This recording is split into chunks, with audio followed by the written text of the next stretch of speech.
Au sud du Chili, El Chino, Thio et Flash s'aventurent seuls dans les canaux de Patagonie.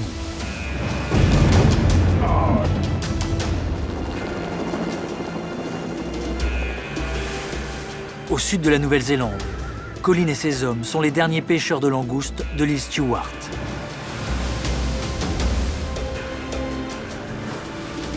À première vue, rien ne les rassemble. Ils sont séparés de milliers de kilomètres. Ils n'ont pas les mêmes moyens, ne gagnent pas les mêmes sommes. Et pourtant, tout les rapproche. Ils font l'un des métiers les plus dangereux dans des endroits qui comptent parmi les plus risqués du monde. Ils partagent le danger, le froid, l'isolement. Dans ces latitudes, chacun de leurs voyages est une aventure.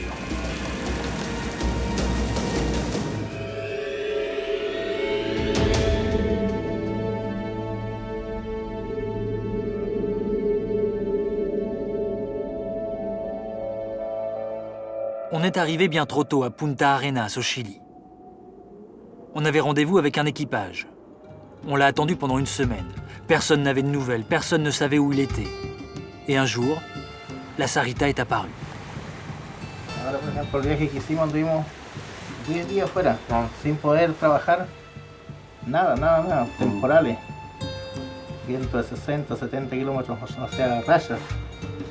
Entonces estuvimos esperando 7 días que se compongan las condiciones climáticas del tiempo, pero no pudimos trabajar. Entonces salimos a trabajar y el momento que llegamos a trabajar... C'est comme ça qu'on a rencontré El Chino, El Thio et Flash. Sur un port enneigé de Punta Arenas, où ils sont rentrés bredouilles, sans un oursin.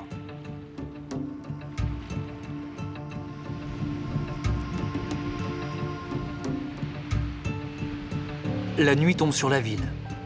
Ils ne savent pas trop quoi faire. Mais cet échec a creusé des dettes et il faut repartir vite, dans les 2 jours. Il y a Thio, l'oncle, parce qu'il n'a pas d'enfant mais une ribambelle de neveux et de nièces. Il y a Flash, le plongeur.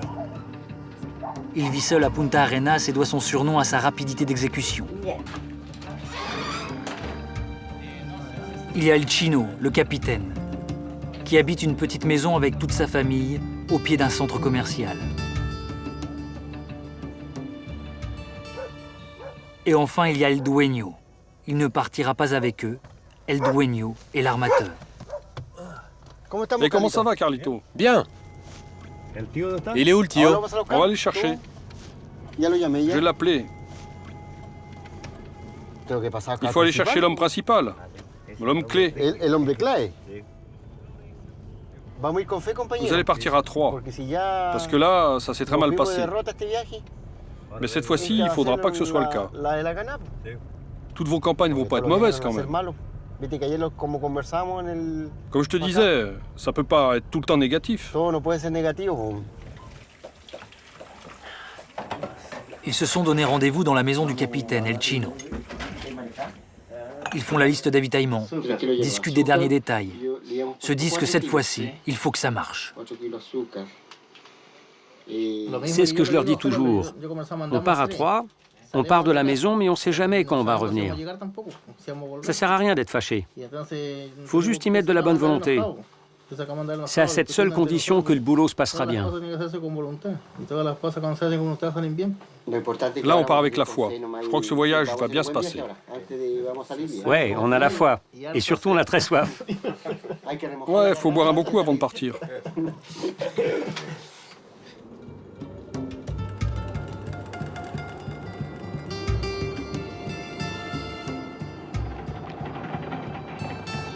La Sarita apparaît 2 jours après son retour.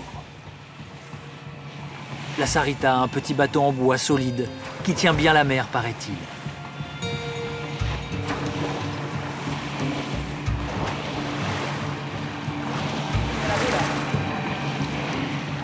La Sarita et sa cabine d'à peine 4 mètres carrés dans laquelle il faut dormir, manger, en un mot vivre, et où se joue une forme de huis clos permanent pour les 3 hommes. La précédente pêche a été catastrophique. Pour se refaire, El Chino, Thio et Flash ont décidé de tenter leur chance dans un endroit où peut se rendre, le canal Abra. Pour y aller, il faut commencer par remonter le détroit de Magellan.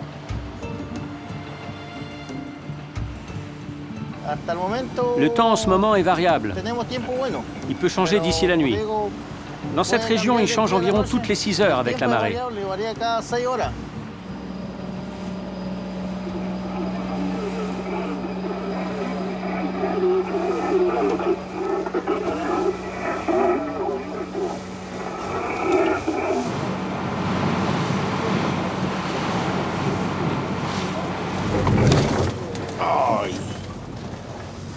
Ça va se gâter. Oui, je crois qu'il va pleuvoir. Combien elle disait la météo? 50, 60, 70 km/h de vent?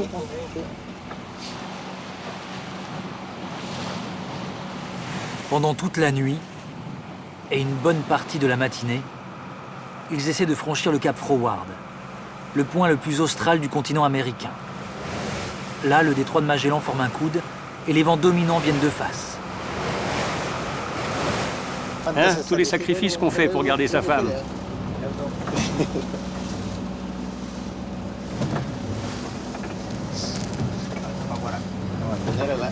Avec ce boulot, au moins, je suis sûr qu'on va garder nos nanas. Et toi, le bateau, arrête de cogner, là. Arrête donc.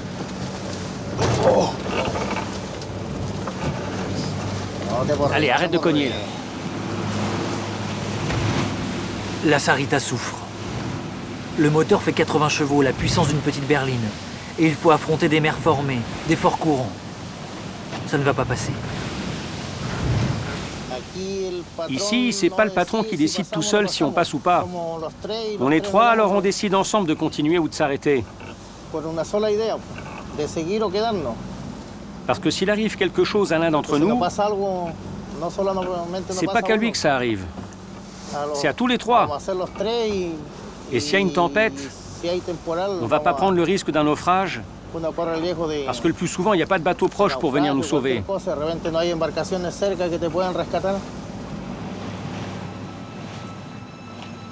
Les 3 hommes décident de se mettre à l'abri. Ici, dans les canaux de Patagonie, la météo rythme la progression et le travail.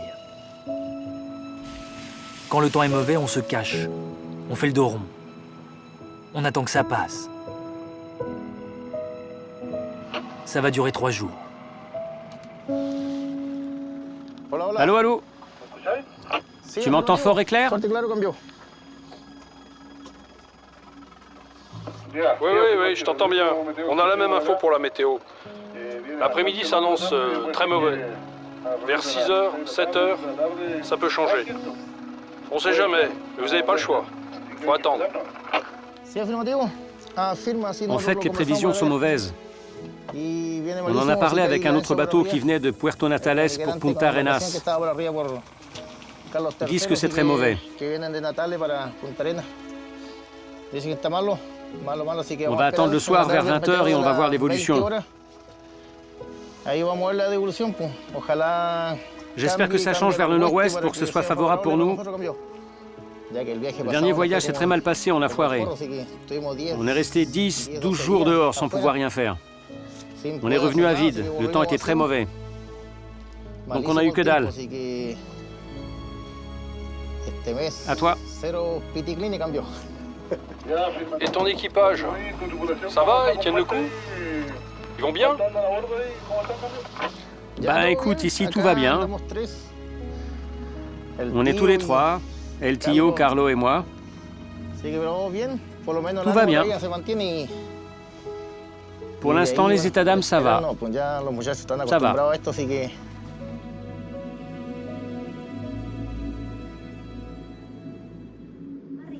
Y la temperatura máxima probable -1 grado.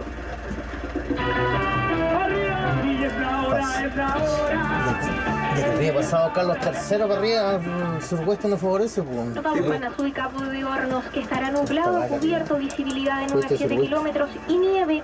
El viento será noroeste-ouest, rolando ouest et sud-ouest de 30 à 20 nudos. On conclut la météo avec le Cap Horn. Il sera totalement couvert avec des vents de 100 km/h et de la neige. Ouais, il faut tenter le coup demain matin. Oeste suroeste. Ojalá que de aquí a la mañana cambie, pues. Si no, 3 días ya esperando.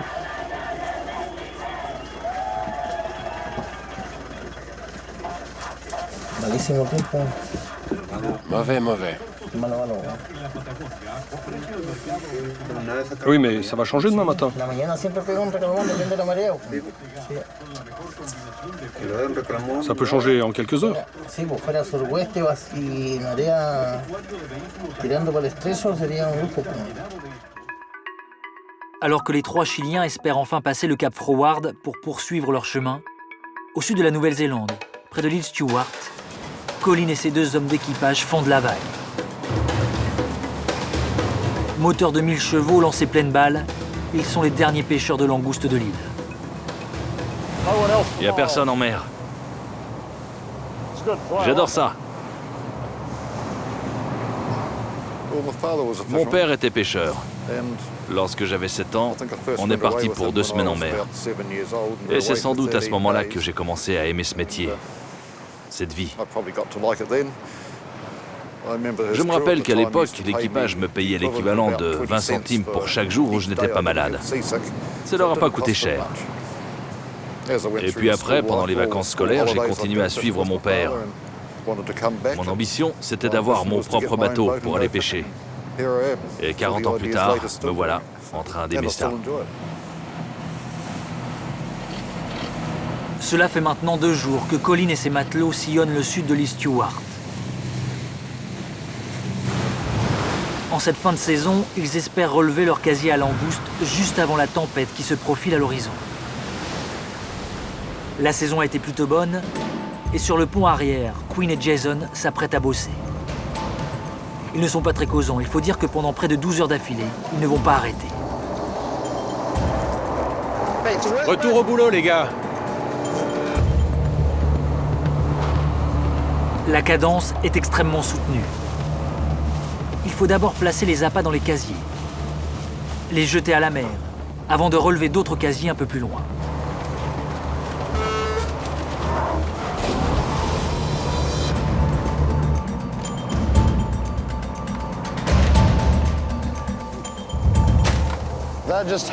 Elles crèvent de faim, ces bestioles. Tu sais, c'est un peu les charognards de la mer. Il suffit de mettre les bons appâts et le tour est joué. Mais il y a certaines périodes dans l'année où elles ne veulent pas entrer dans les pièges. Et c'est en général quand elles font leur mue, elles changent de carapace. À ce moment de leur vie, elles ont vraiment faim et c'est bien plus facile de les attraper.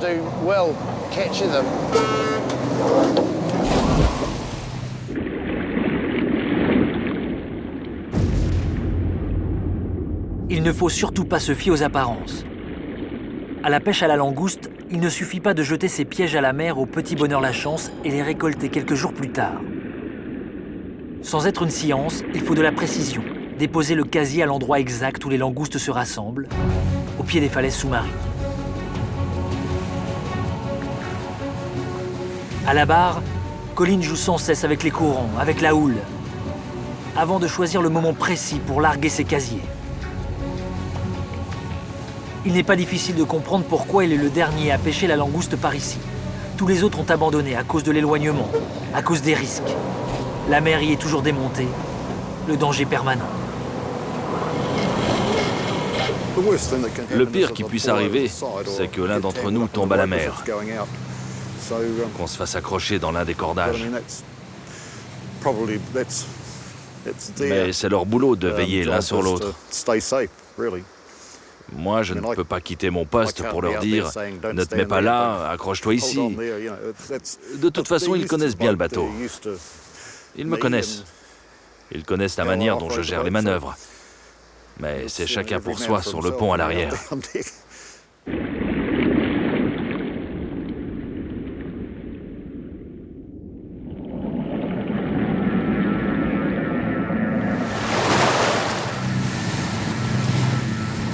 Aujourd'hui, les casiers qu'ils remontent à bord sont bien remplis.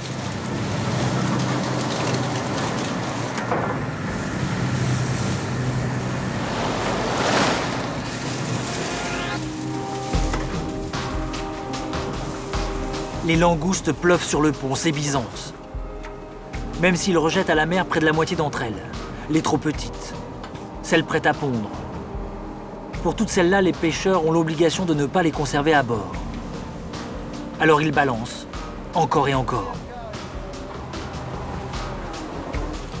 Lors d'une marée, Quinn et Jason ne comptent pas leurs efforts. Ils n'arrêtent jamais, sont toujours d'attaque. Il faut dire que le salaire est bon, très bon. Mais le métier est dur, très dur. Ce n'est pas eux qui diront le contraire, alors qu'ils entendent de loin une nouvelle pas très engageante à la radio.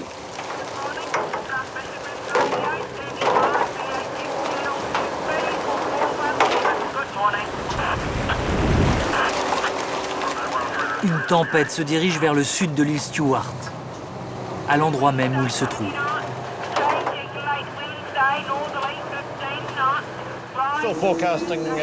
Il prévoit près de 130 km/h de vent cet après-midi. Alors il va falloir improviser. Mais apparemment les prévisions sont plutôt justes en ce moment. Pour l'instant, ça va. Même si je vous avoue que 130 km/h, ça commence à faire beaucoup.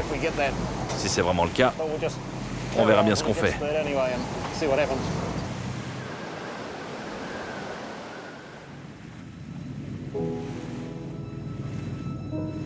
En Patagonie, El Chino, Thio et Flash ont franchi le cap Froward, après 3 jours à se planquer du mauvais temps. Ils continuent de progresser vers le canal à bras, mais un détail vient les troubler.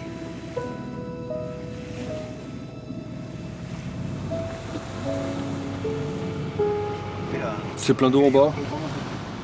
Les patates sont trempées. Je vais les mettre devant.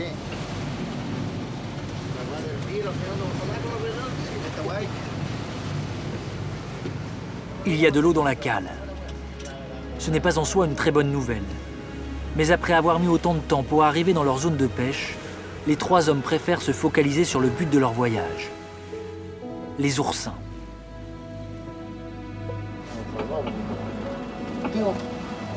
Thio! Vas-y, balance l'ancre!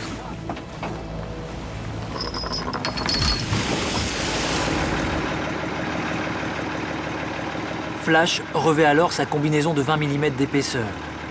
L'eau est à 2 degrés, pas plus. Dehors, il fait à peine 0 degré.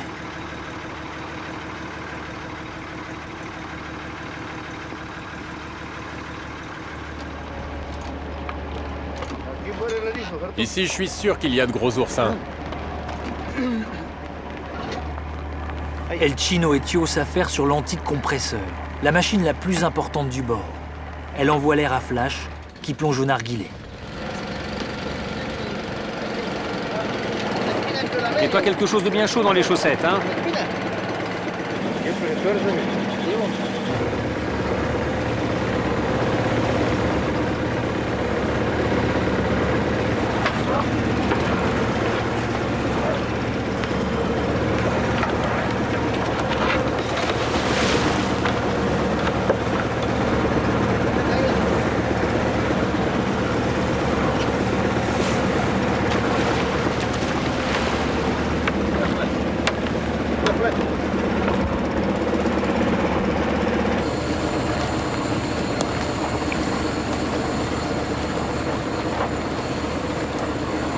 Première plongée dans le canal à bras. 4 jours pour venir jusque-là. Et tout ça pourquoi?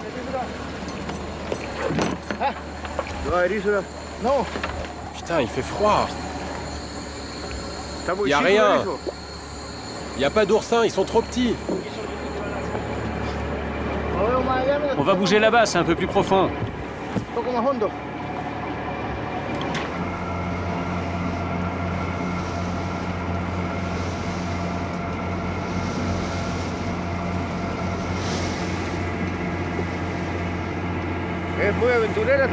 C'est un travail d'aventurier. Des fois, tu gagnes beaucoup, des fois, rien du tout. Parce qu'il faut souffrir pour avoir des oursins.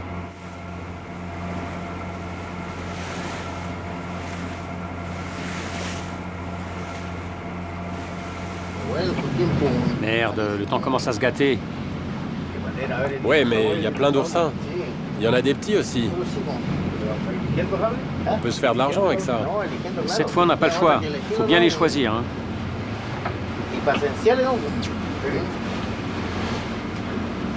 Il faut que je prenne un médicament pour les nerfs. Et je dois prendre un calmant pour me détendre. Je travaille bien avec eux. Ils font attention à moi. Ils sont très attentifs au tuyau parce que sinon l'hélice du bateau peut l'attraper. Et là, adieu plongeur.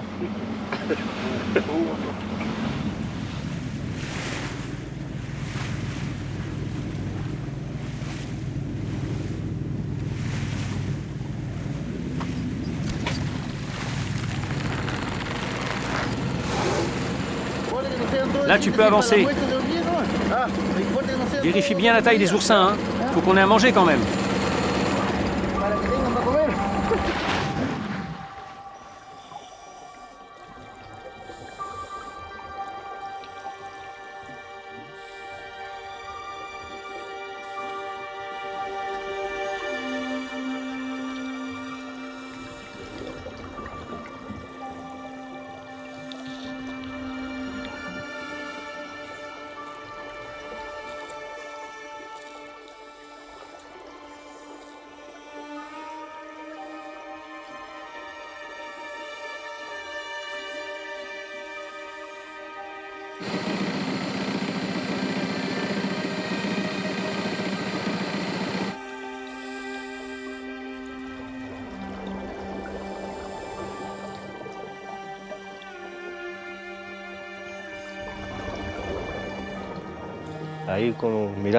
J'ai juste regardé les autres faire, et un jour un plongeur m'a appris. J'avais mal aux oreilles. Je ne savais même pas nager. Et celui qui ne sait pas nager a encore plus de mal à plonger. C'est comme ça que j'ai appris à plonger. Et ça fait 20 ans que je fais ce métier. Vous devez apprendre à travailler sous l'eau. Vous devez aller vite. C'est l'expérience qui vous apprend comment faire.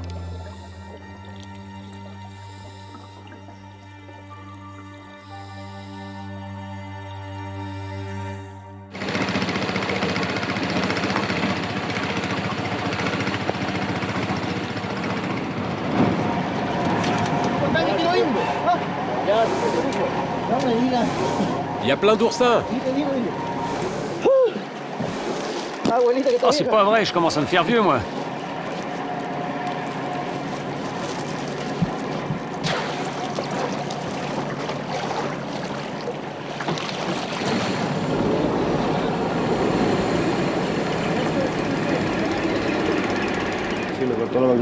Un jour, mon tuyau s'est cassé alors que je cherchais des moules. On les prenait à 20 mètres de profondeur. Et ça, c'était une bêtise parce que les gars en surface remontaient le tuyau avec des filets bien trop remplis. Et le tuyau n'a pas supporté le poids. Il s'est cassé et le filet a commencé à m'emporter au fond. Là, j'ai lâché les plombs, mais comme j'étais chargé, je ne suis pas remonté tout de suite. On a dû me décompresser. Je suis resté un certain temps sous le choc, mais avec le temps, j'ai oublié. La récolte de la journée n'est finalement pas si mauvaise. Les choses semblent enfin bien tourner. Flash inspecte la coque.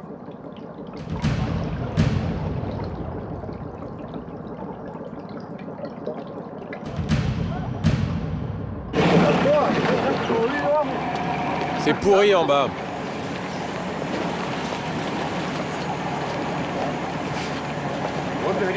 Il n'y a même plus de fibres.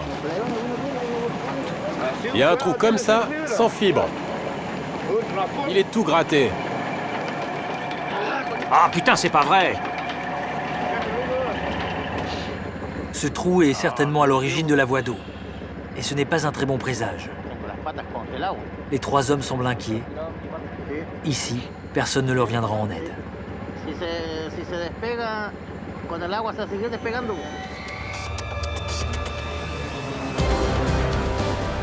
Au sud de l'île Stewart, Colin se prépare pour la tempête. Il faut agir vite. Prendre la bonne décision pour sauvegarder ses captures. Les langoustes, récoltées depuis 4 jours, risquent de s'abîmer, se blesser entre elles. Autrement dit, elles vont perdre de la valeur. Ce qui n'est pas vraiment le but. Si Colin et ses hommes prennent des risques, c'est aussi parce qu'ils peuvent gagner beaucoup d'argent.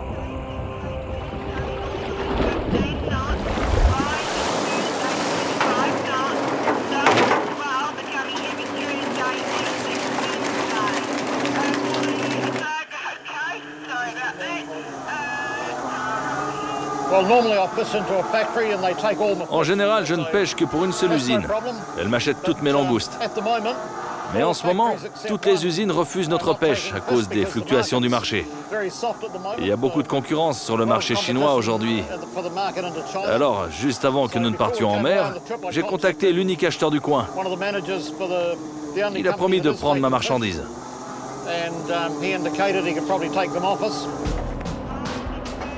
Cela fait plusieurs heures que Colin essaie de joindre, sans succès, son ami Zane. En cette partie du globe, les pêcheurs isolés utilisent parfois les services d'un hélicoptère pour acheminer leurs langoustes vivantes jusqu'à l'usine de conditionnement. Et sur Stewart Island, Zane est le seul pilote à remplir cette mission.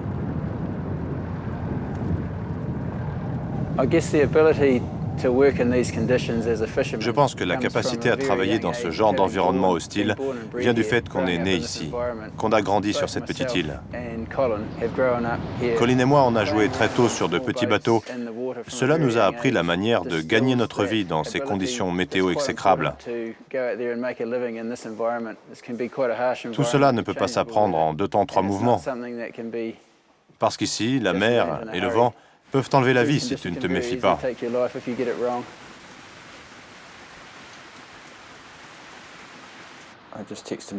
J'ai pas réussi à joindre Colin. Je l'ai appelé pourtant ce matin à 7 heures. Je crois que son téléphone est cassé. Mais j'espère qu'il est prêt. Là, je compte sur une courte fenêtre météo parce que le temps est vraiment merdique aujourd'hui.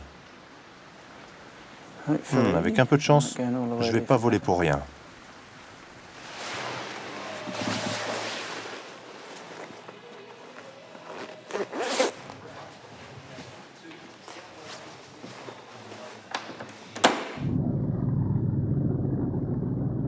Après plusieurs tentatives, Colin réussit enfin à joindre Zane.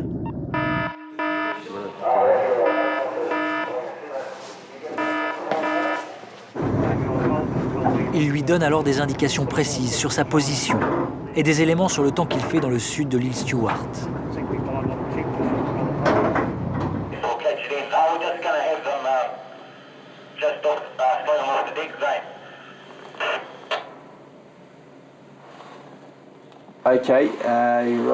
Très bien, pas de souci pour moi. Je vais préparer mon matériel et puis j'arrive.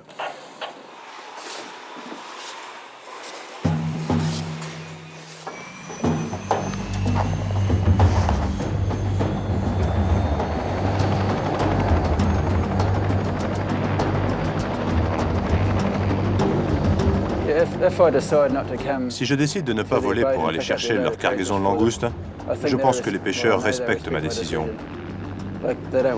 Ils ne veulent pas que je prenne des risques inconsidérés pour ramener leurs langoustes à l'usine. Je crois qu'ils me respectent aussi parce que j'ai une histoire à la pêche. Je sais lire le temps. Et parfois, je ne veux pas me mettre en péril ou perdre les cargaisons de langoustes. Alors quand je dis non, il y a bien trop de vent, personne ne se plaint. Il n'y a pas de pression. C'est ma décision. Et cette fois-ci, Zane a décidé d'y aller. Sur l'Aurora Australis, on fait une pause en attendant les opérations de levage.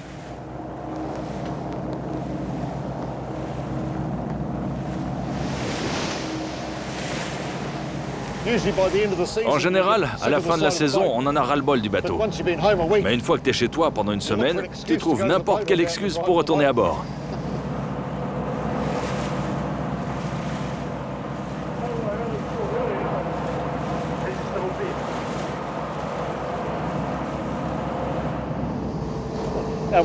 On passe vraiment beaucoup de temps sur le bateau. Ce navire, c'est un peu comme ma femme, si j'ose dire.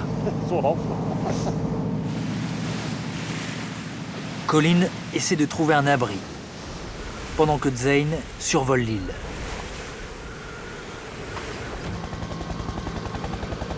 Zeyn connaît les risques qu'ils prennent. Zeyn les a pris aussi. Il est un ancien pêcheur de langoustes.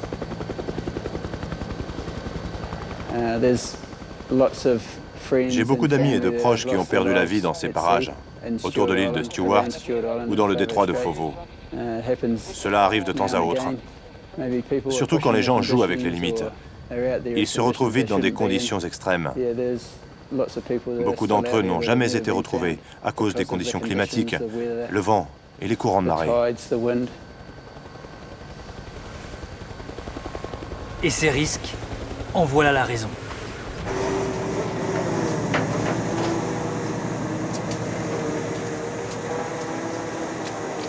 Voici un exemple parfait. Une langouste de grosse taille, made in Nouvelle-Zélande.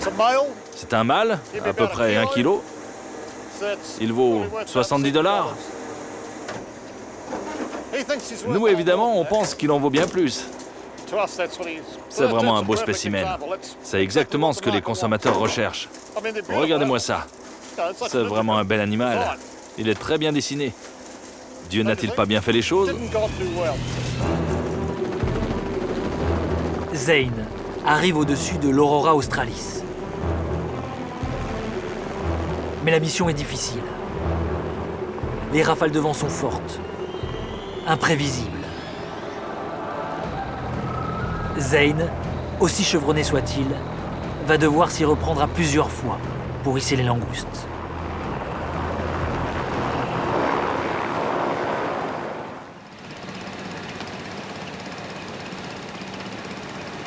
En Patagonie, Flash le plongeur a repéré un trou dans la coque du Sarita. Ils sont isolés dans le canal à bras. Il faut trouver une solution avec les moyens du bord.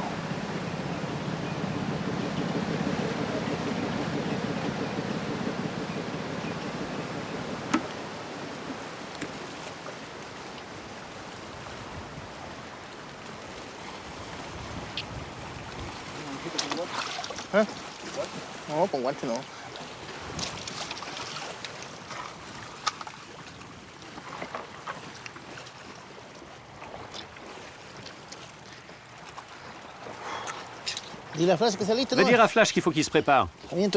Pendant que moi, je malaxe un peu plus cette pâte là. Je vais t'en donner seulement la moitié, d'accord? Juste un peu, comme ça tu pourras mieux travailler en bas.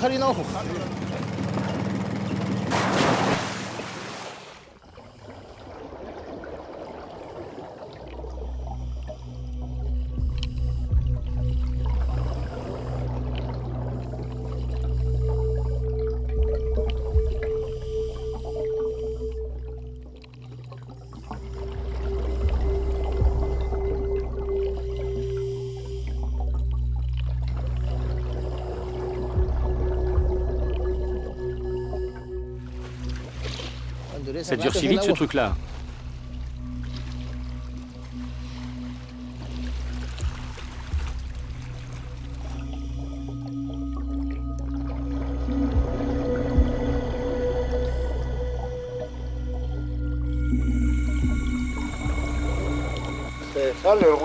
Cette merde se décolle. Même quand tu l'appliques bien? Mais j'ai déjà serré. J'ai tout fait, j'ai tout essayé, ça ne colle pas sur la coque. Je ne comprends pas pourquoi. Essaye avec celle-là alors. Essaye de bien l'étaler partout, de bien l'insérer. Tu vois? Hein, tu la serres bien.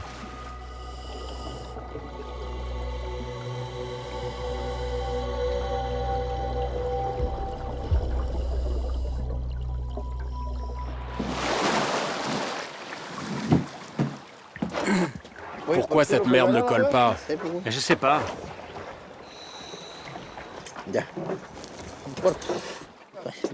C'est bizarre qu'elle colle pas sur la coque, c'est fait pour ça.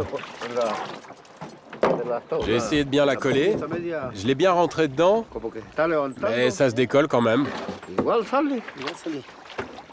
Il y a beaucoup d'espace entre les planches?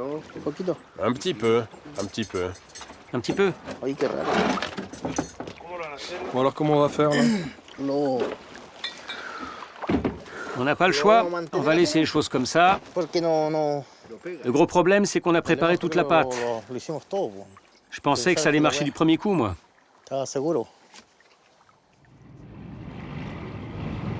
Et comme si ça ne suffisait pas, il brise une antenne en s'amarrant à un arbre. Une vraie journée de merde.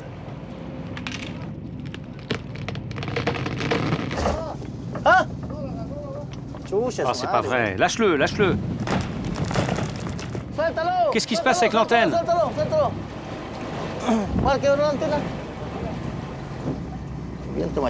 Saloperie de vent. Ah oui, le mât sur la cabine a cassé.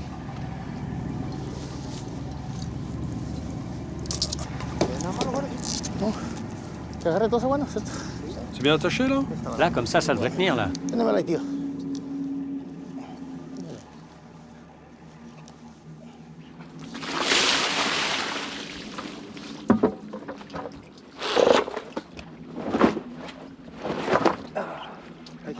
Merde alors, il fait froid.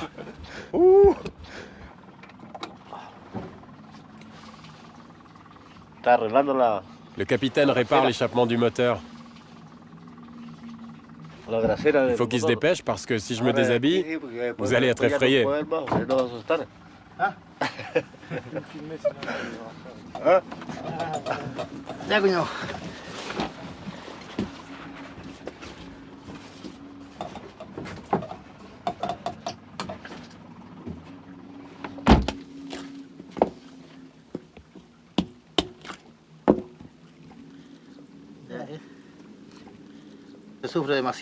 C'est beaucoup de sacrifices pour ce qu'on nous paye.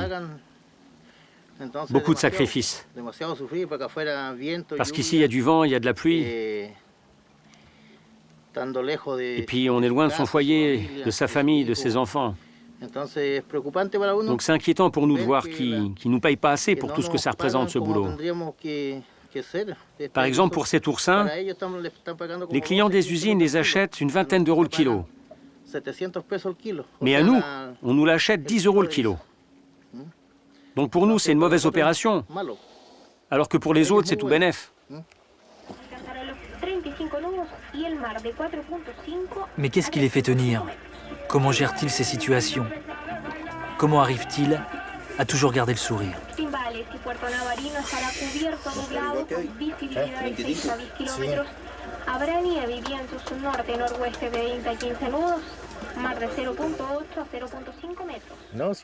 C'est vrai, parfois je me fâche.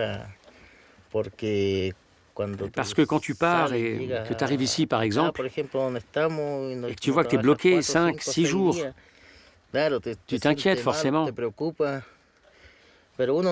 Mais bon, moi je ne montre pas que je suis de mauvaise humeur, même si je suis très en colère. Je ne veux pas le montrer parce que je ne veux pas que mes compagnons soient mal à l'aise. Moi je suis le capitaine, celui qui est le responsable. Si moi je déprime, pour eux ça va être très difficile. Donc je préfère garder tout ça pour moi, ne rien montrer de mes inquiétudes. Depuis le départ jusqu'au retour, j'essaye de garder la bonne humeur. Le mauvais sort s'acharne sur les pêcheurs d'oursins du Sarita. Pourtant, ils font contre mauvaise fortune bon cœur. C'est sûr, demain sera un jour meilleur.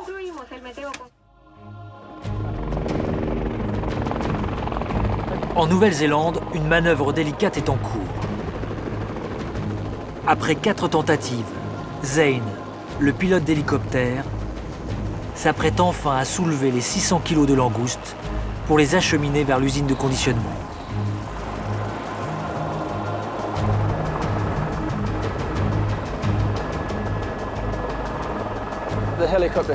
L'hélicoptère a une limite de charge. Et si on dépasse cette limite, l'appareil a bien moins de puissance dans les manœuvres. Et si vous essayez de soulever une charge dans le gros temps, il faut vraiment faire très attention. Être délicat pour ne pas endommager le matériel et prendre des risques inutiles. Une erreur au-dessus de cet océan peut être fatale. Les langoustes de Colin rejoignent l'usine de Dunedin, d'où elles repartiront par avion vers Hong Kong. Là-bas, on les attend vivantes pour les évaluer.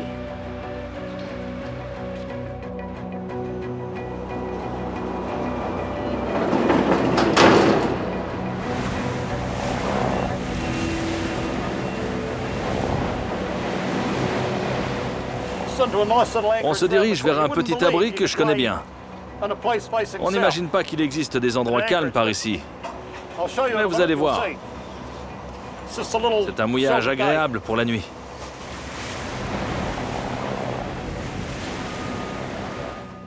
Pour la première fois, on sent Colin et ses hommes soulagés. La soirée va faire du bien.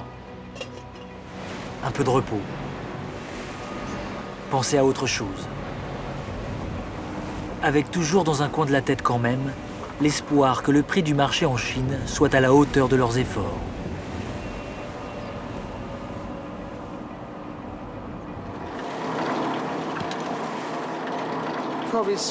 On a récolté 700 kilos de langoustes aujourd'hui. C'est mieux que rien. C'est pas mal même. Ça fait combien de dollars tout ça? Ah, pour cette question, il faut que tu demandes à Colin. Et maintenant c'est le moment de se reposer un peu? C'est l'heure de la bière. Quoi? C'est l'heure de la bière. Prépare-toi à en découdre. Je crois qu'on va se saouler assez vite ce soir. On a sorti 179 casiers, multipliés par 140 kilos. Ça fait 25 tonnes. J'ai l'impression que la compétition est rude et que vous avez tendance à garder vos petits secrets. Les pêcheurs de requins passent leur temps à la radio pour dire combien de prises ils ont fait. Les pêcheurs de langoustes, eux, c'est silence radio. On ne parle pas. Il se passe rien.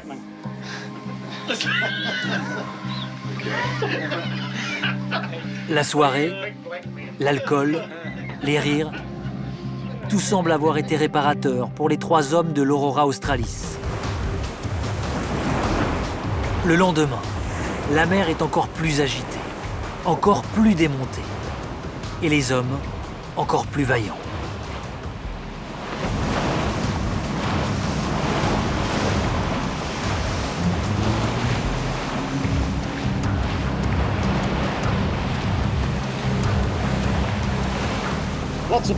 Plein de gens sur cette terre ont des boulots bizarres ou dangereux.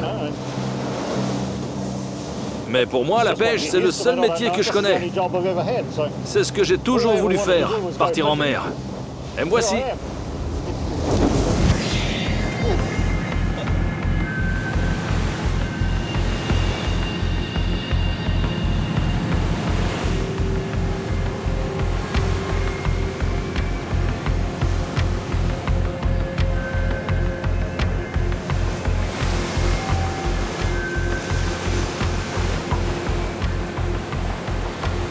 Alors, ce sont toujours les mêmes gestes. Les appâts que l'on fixe dans les casiers. Les casiers que l'on jette, les autres que l'on remonte. Les langoustes que l'on trie, celles qui restent à bord, celles que l'on balance. Toujours les mêmes gestes, dans une mer où il faut être marin pour tenir debout.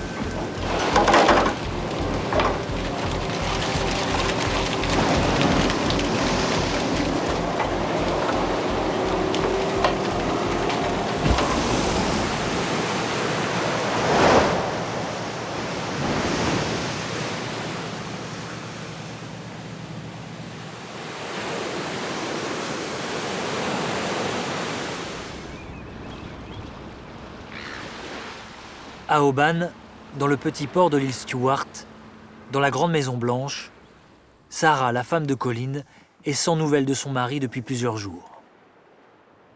La communication est souvent difficile. Et vu la météo, elle a du mal à cacher son inquiétude.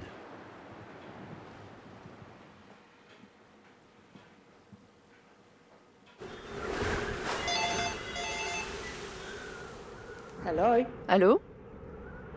Bonjour, comment vas-tu? Il a neigé sur le mont England. Il a fait très froid. Si Sarah peut enfin parler à Colin, c'est parce qu'il n'est déjà plus très loin du port. Il fait route vers la maison depuis quelques heures.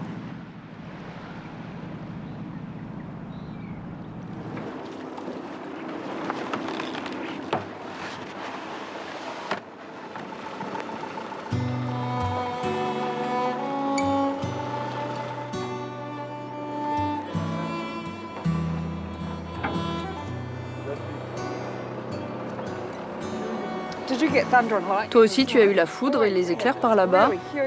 Ici, on a eu un gros orage avec des éclairs. Il était quelle heure? 7 heures du matin, je crois, mais tu devais être encore en train de pêcher. Je me suis aperçu de rien. Il faisait très sombre pourtant. En tous les cas, je suis content d'être là. Dans l'extrême sud de la Nouvelle-Zélande, Colin a terminé la saison de langoustes. Une bonne saison, il a bien gagné sa vie. Quelques semaines de repos l'attendent, quelques bières aussi avec son ami Zane.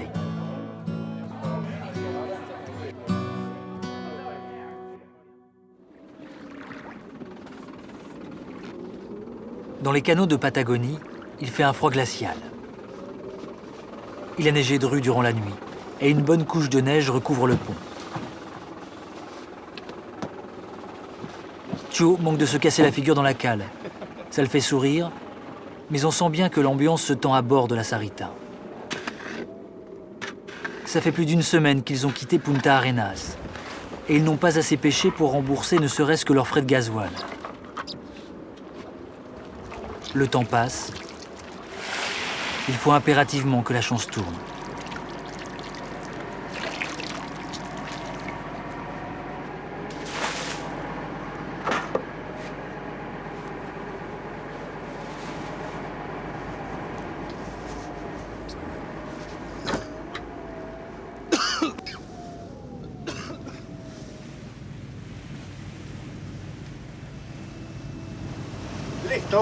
Il fait un froid de diable.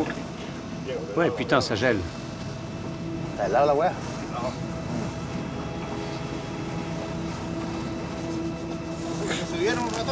Non.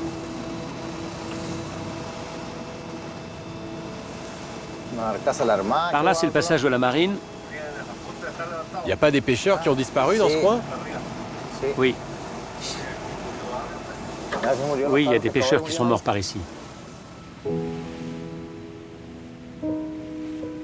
Qu'est-ce qui les pousse, ces pêcheurs de Patagonie, à braver le froid, les intempéries, à vivre l'isolement et la promiscuité? Pourquoi El Chino, Tio et Flash y reviennent toujours? Il y a l'argent, mais il n'est pas vraiment au bout de leur voyage. Peut-être que c'est simplement la vie la moins pire. Hey, tu commences à avoir du bide. Je crois pas qu'il soit gonflé. Ah, c'est la bonne vie et le peu de honte. C'est pas bon, mon gars.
Nada. Rien du tout. Ah. Je sens plus mes bras. Ah, c'est pas notre jour, hein. C'est mauvais tout ça. Il y a sûrement des bateaux qui sont déjà passés. Et en plus, il y a plein d'algues. Ouais, il reste des algues. Elles sont très longues. On redescend? Bon, reste ici, on bouge là.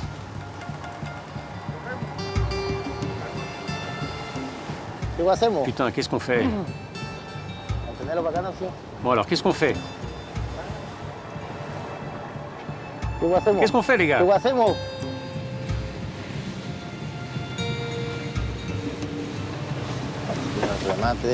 Et toujours ce maudit vent d'ouest, là.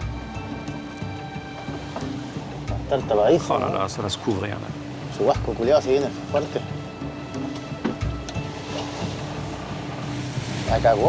Satané grain va nous arriver dessus.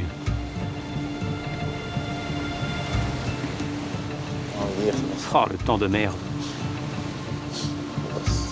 Oh, aujourd'hui, c'est vraiment incroyable. Trop, c'est trop. Aucune pêche n'est bonne. Aucune pêche. Oh, cette saison, c'est la catastrophe. Mais on va tenir, on va tenir.